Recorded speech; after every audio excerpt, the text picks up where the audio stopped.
O Brasil é um país mundialmente conhecido pela sua diversidade, principalmente se tratando de comida. Nós temos o costume de atribuir uma boa alimentação a um prato farto, cheio de comida, porém nem sempre a comida que se encontra na mesa é algo saudável, bom para o seu bem-estar. Na sociedade contemporânea, em que o tempo tornou-se algo escasso, a necessidade de comidas que fossem preparadas mais rapidamente gerou as chamadas fast foods, comidas mais gordurosas e menos sadias, o que levou ao crescimento do número de pessoas com diversas doenças, entre elas o problema cardíaco. Segundo a Sociedade Brasileira de Cardiologia, entre os anos de 2004 a 2017, o número de óbitos por doenças cardiovasculares aumentou em 98.418 casos. Esse crescimento exponencial gerou uma grande preocupação para os especialistas da área, onde, juntamente com a apreensão da população, decidiram tomar uma providência. Bom, aqui iremos apresentar o cálculo de débito de medição cardíaca, que é o cálculo utilizado para verificar se a pessoa tem algum problema cardiovascular ou não e minimizar o número de casos de óbitos no Brasil. Esse cálculo primeiro vai ser feito a coletagem de dados do paciente A para verificar se ele tem esse problema. Depois que fizer isso, vai medir sua temperatura, vai medir sua pressão arterial e coletar o seu sangue. Para chegar na fórmula para calcular o débito cardíaco, primeiro você vai ter que encontrar a variação da temperatura. Para encontrar a variação da temperatura, os autores utilizaram a integral imprópria e obtiveram um determinado valor. Esse valor vai ser dado pelos próprios autores e é um valor fixo, somente os valores da parte de cima da fórmula, que é onde vai ser colocado os dados do paciente A, que vai ser alterado, dependendo do paciente. Aqui a nomenclatura da fórmula.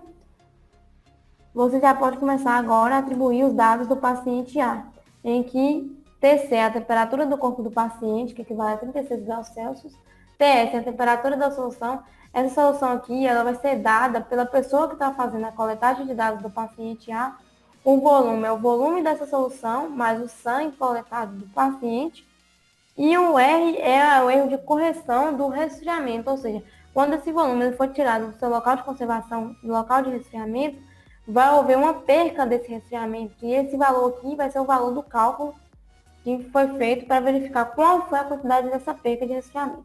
Aqui é o valor fixo calculado através da integral imprópria, que é o valor da variação de temperatura, como eu tinha dito para vocês, foi dado pelos autores, e aqui os valores do paciente A que vai ser substituído em cada termo aqui. Depois que fizer essa substituição, vai utilizar a integral por partes para calcular essa integral. A integral por partes ela é o cálculo do produto através da substituição, em que iremos substituir cada valor em 1 e em V para achar a derivada de 1, que é D1, e a derivada de V, que é DV. Nesse lugar aqui é menos integral de 1, de V, D1. Está cobrindo aqui. Depois que fizer isso, vai começar o processo de integração e do cálculo da fórmula. Aqui, como vocês podem observar, esse valor estava dentro da integral e nós retiramos, já que isso aqui é um valor constante, e para facilitar nosso cálculo, nós retiramos. Aqui já calculamos a parte de cima. Depois que fizermos isso, vamos calcular a integral, lembrando que diferente da derivada, a integral ela aumenta o expoente e aqui vai dividir. Vamos lá, calcular essa divisão e multiplicar 0,2 vezes 2, que vai valer esse valor aqui, e o valor da divisão vai valer esse valor aqui. O número aqui que está sendo coberto é 1. Depois que fizer isso, vai multiplicar os respectivos valores obtidos. Multiplicando, agora iremos dividir. Depois que dividimos, iremos encontrar esse valor aqui. Agora iremos arredondar o valor, já que está finalizando o cálculo. Vale ressaltar que é importante arredondar o valor no final do cálculo, para não alterar mais de uma vez o cálculo, não correr o risco de você se confundir e alterar. No lugar de S, você vai atribuir o valor da pressão arterial coletada do paciente. O autor decidiu não colocar o valor atribuído do paciente A, para mostrar que aqui é um valor qualquer que depende de paciente para paciente. Depois que ele colocou o valor da pressão arterial aqui, ele obteve o valor de 3,99 litros por minuto. Lembrando que aqui está em ml e ele passou de litros, já que o Sistema Internacional de Unidades, nesse caso, é litros.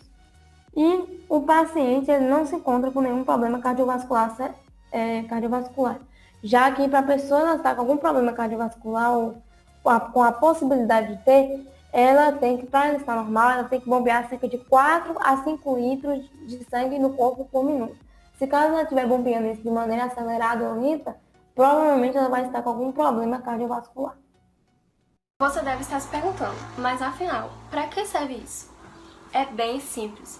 O nosso dia a dia é rodeado de cálculo. A rua que você anda, o prédio ou casa que você mora, as suas vestimentas, a quantidade de dinheiro que você gasta, o cálculo está presente até mesmo naquela série que você assiste.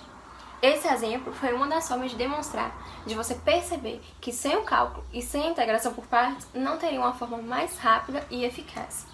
Por isso, é extremamente importante você buscar entender esse assunto, que não é um bicho de sete cabeças, e quando você vê que o cálculo está presente no seu cotidiano, isso se torna algo simples e comum.